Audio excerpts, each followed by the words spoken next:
बहुत लोगों ने मुझे फोन किया है और मुझे दुख लगता है कि बहुत लोग जो मेरे ही पार्टी से हैं वो लोग बोल रहे हैं कि कुछ तो मिल रहा है, अलायंस कर दीजिए, कुछ तो मिल रहा है। मैं कुछ तो मिल रहा के लिए मैंने टिपरा मोथा को और अपने गांव में जो हमारे गरीब टिपरासा है, जो भूखा है, जिसके पास कपड़ा नहीं है, जिसके पास घर नहीं है, वो जो आशा बनाकर बैठा है कि बुबागरा आपको कुछ देगा, हमारा देश में हमें कुछ मिलेगा 70 साल के बाद, मैं उस कुछ के लिए नहीं आया हूं। मैं संविधान का, हमें कॉन्स्टिट्यूशनल प्रोटेक्शन चाहिए, कॉन्स्टिट्यूशनल सॉल्यूशन चाहिए। তখন আমরা কইছি ত্রিপুরা মুথা বিজেপি রে হারাইবার লাগা সিপিএম এর সঙ্গে আসো, কংগ্রেসের সঙ্গে আসো, আমরা এক হইয়া লড়াই কইরা বিজেপি কে এই ত্রিপুরা রাজ্য থেকে বিসর্জন দেব, তোমরাও আমাদের সঙ্গে আসো।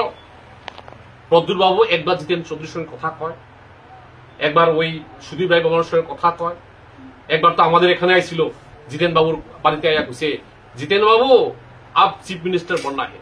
हम लोग वो गलती नहीं करने वाले जो आईपीएफटी ने किया कि जीतने के बाद 2 मंत्री को मंत्रिमंडल में बैठाया गया और उसके बाद आप क्वेश्चन नहीं कर सके।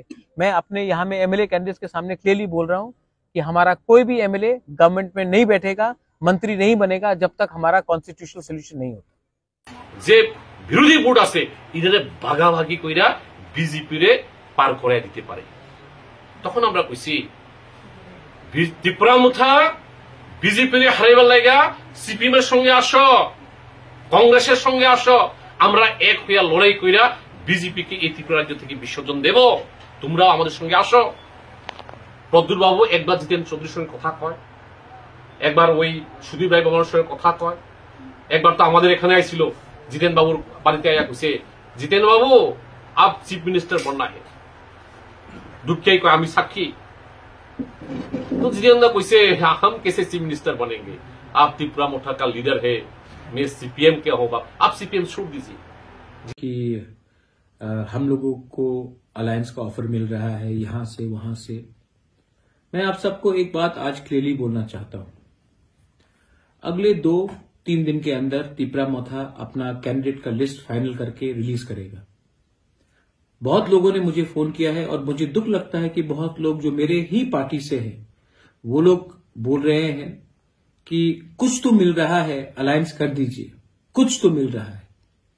मैं कुछ तो मिल रहा के लिए मैंने टिपरा मोथा को और अपने गांव में जो हमारे गरीब टिपरासा है, जो भूखा है, जिसके पास कपड़ा नहीं है, जिसके पास घर नहीं है, वो जो आशा बनाकर बैठा है कि बुबागरा आपको कुछ देगा, हमारा देश में हमें कुछ मिलेगा 70 साल के बाद, मैं उस कुछ के लिए नहीं आया हूं। मैं संविधान का, हमें कॉन्स्टिट्यूशनल प्रोटेक्शन चाहिए, कॉन्स्टिट्यूशनल सॉल्यूशन चाहिए। आज हम लोग भूमिहीन हैं और हमें अगर अपना जमीन को बचाना है तो हमें कॉन्स्टिट्यूशनल राइट्स मिलना पड़ेगा। इसके लिए मैं फाइट कर रहा हूं। कुछ मिल गया, कहीं में खैरात में कुछ मिल गया, उसके लिए मैं नहीं आया हूं। हां, दूसरे पार्टीज के पास बहुत अस्त्र है, सामान है, पैसा है, हमारे पास हमारा टिपरासा का विश्वास है और मैं अपने लिए फाइट नहीं कर रहा हूं। बहुत लीडर लोग जिस मैंने देखा है आज 2-3 दिन में कि उनको सिर्फ अपने बारे चिंता है, उनको एमएलए बनने का चिंता है, कॉम्प्रोमाइज करने के लिए रेडी है, लेकिन बुबागरा कॉम्प्रोमाइज करने के लिए रेडी नहीं है। और मैं अपने वॉरियर्स को सबको एक मैसेज भेज रहा हूं और सब जो देख रहे हैं मुझे, मैं उनको एक मैसेज भेज रहा हूं, मैं कॉम्प्रोमाइज करके अपने लोगों का विश्वास नहीं तोड़ूंगा। अगले 2-3 दिन में टिपरा मोथा अपना कैंडिडेट का लिस्ट निकाल के लाएगा और हम लोग इलेक्शन में फाइट करेंगे। अगर किसी को आखिरी मोमेंट में बात करना है तो अपने मुझे राइटिंग में गवर्नमेंट ऑफ इंडिया या पार्टीज दीजिए constitutional solution for our problem, our existence and survival. अगर आपने राइटिंग में नहीं दिया तो हम किसी से बात नहीं कर रहे और करना भी नहीं है। हम अपने बलबूते में फाइट करेंगे और अपने लोगों को धोखा नहीं देंगे। मैं आपको और एक बात बोलना चाहता हूं, प्लीज सुन लीजिए। भगवान ने मुझे सब कुछ दिया, भगवान ने मुझे घर दिया, पैसा भी दिया, लेकिन मैं ये पैसा और ये घर लेकर जब मैं जाऊंगा ऊपर तो मैं पैसा लेकर नहीं जाऊंगा, अपना संपत्ति लेकर ऊपर नहीं जाऊंगा।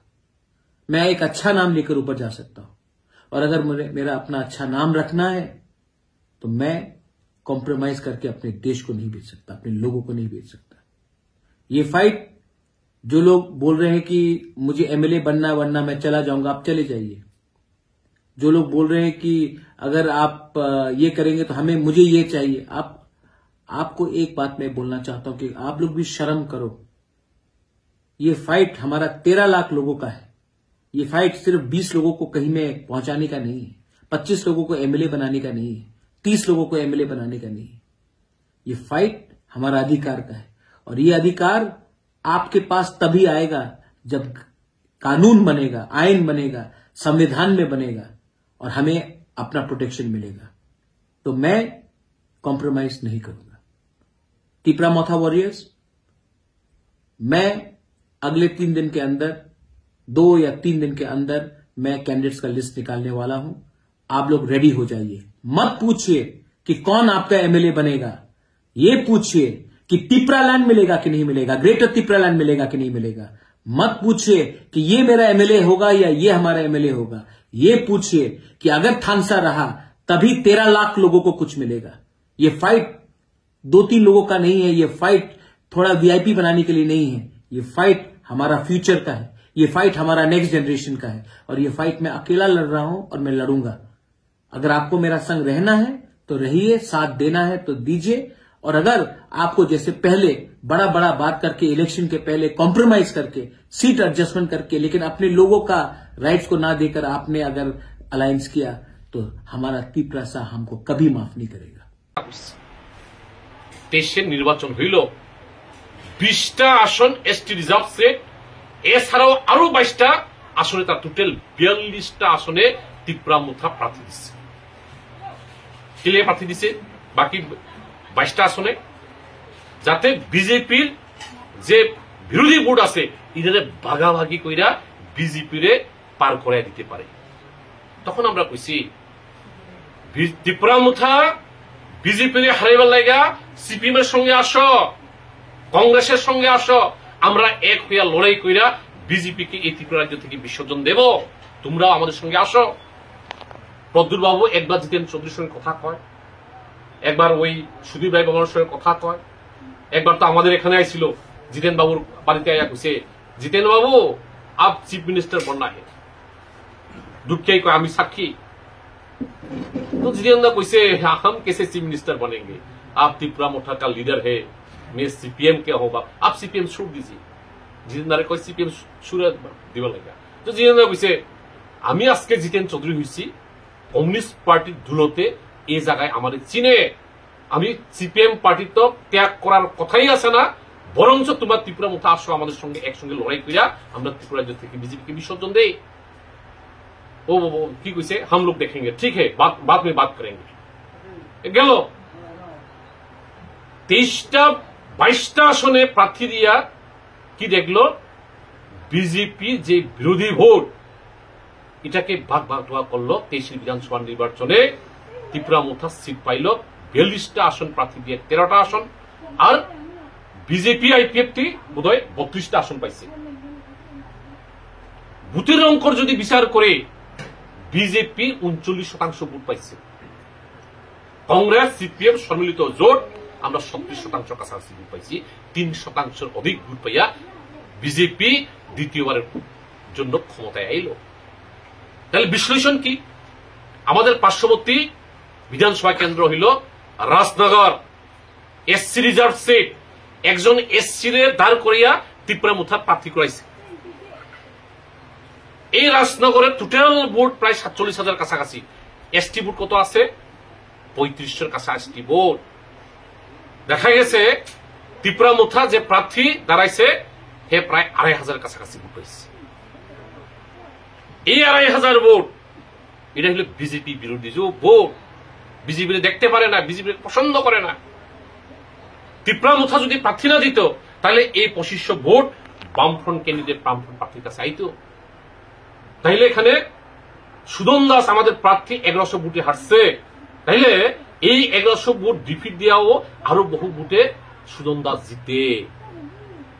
এটাই হইল অঙ্ক। এইভাবে 22টা আসনে এই ত্রিপুরা মুথা বিজেপির সুযোগ দেওয়ার জন্য তারা প্রার্থী দিয়া দ্বিতীয়বারের জন্য ত্রিপুরা মুথা বিজেপির ক্ষমতায় আসার সাহায্য করছে।